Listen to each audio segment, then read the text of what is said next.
அஸ்ஸலாமு அலைக்கும். இன்றைக்கி நெல்லை ஸ்டைல் கல்யாண வீட்டு தால்ச்சா எப்படி செய்கிறதுன்னு பார்க்கலாமா? இப்போது 75 ரூபா துவரம்பருப்பு, 75 ரூபா கடலைப்பருப்பு வாஷ் பண்ணி வச்சுருக்கேன். இப்போ அதை ஒரு குக்கரில் சேர்த்துக்கலாம். 200 ரூபா மட்டன் எலும்பு வாஷ் பண்ணி வச்சுருக்கேன். அதே இதில் சேர்த்துக்கிறேன். அரை ஸ்பூன் மஞ்சள் பொடி சேர்த்து தேவையான அளவு தண்ணி ஊற்றி நல்லா பருப்பை வேக வச்சு எடுத்துக்கலாம். பருப்பு நல்லா வெந்துருச்சு. ஒரு பாத்திரத்தில் தேவையான அளவு ஆயில் ஊற்றி ஹீட் பண்ணிக்கலாம். ஆயில் நல்லா ஹீட் ஆகிடுச்சு. கொஞ்சமாக வெந்தயம் சேர்த்துக்கிடுவோம். கொஞ்சம் சீரகம், வெந்தயமும் சீரகமும் நல்லா பொரியட்டும். வெந்தயமும் சீரகமும் நல்லா பொரிஞ்சிட்டு இப்போது கொஞ்சம் கருவேப்பிலை சேர்த்துக்கலாம். ஒரு பல்லாரி கட் பண்ணி வச்சுருக்கேன். அதே இதில் சேர்த்துக்கிடுவோம். வெங்காயம் நல்லா வேகட்டும். வெங்காயம் நல்லா வெந்துட்டு இப்போ நான் இதில் 1.5 ஸ்பூனு இஞ்சி பூண்டு பேஸ்ட் சேர்த்துக்கிறேன். இஞ்சி பூண்டு பச்சை வாசனை போகிற வரைக்கும் நல்லா வதக்கிக்கலாம். இஞ்சி பூண்டு பச்சை வாசனை போயிட்டு இப்போ காரத்துக்கு ஏற்ற மாதிரி மிளகாத்தூள் சேர்த்துக்கிடுவோம்.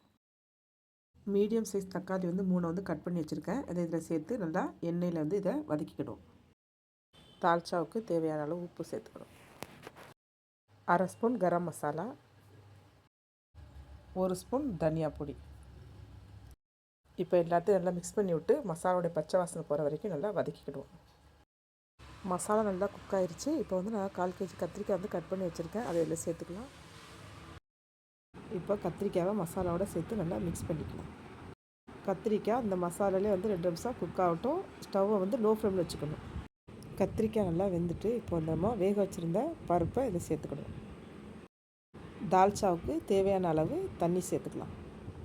ஒரு குட்டி நெல்லிக்காய் சைஸ் புளியை நான் கரைச்சி வச்சுருக்கேன். அதே இதில் சேர்த்துக்கலாம். தால்ச்சா ரொம்ப தண்ணியாகிடக்கூடாது, ரொம்ப கட்டியாகவும் இருக்கக்கூடாது. இந்த பதத்தில் இருக்கணும். புளியோட பச்சை வாசனை போகிற வரைக்கும் 2 நிமிஷம் குக் பண்ணிக்கிடும். புளியோட பச்சை வாசனைலாம் போய் நல்லா காயெல்லாம் இப்போ ரெடி ஆயிடுச்சு. லாஸ்ட்டாக நம்ம கொஞ்சம் மல்லி இலை தூவி ஸ்டவ்வை ஆஃப் பண்ணிக்கலாம்.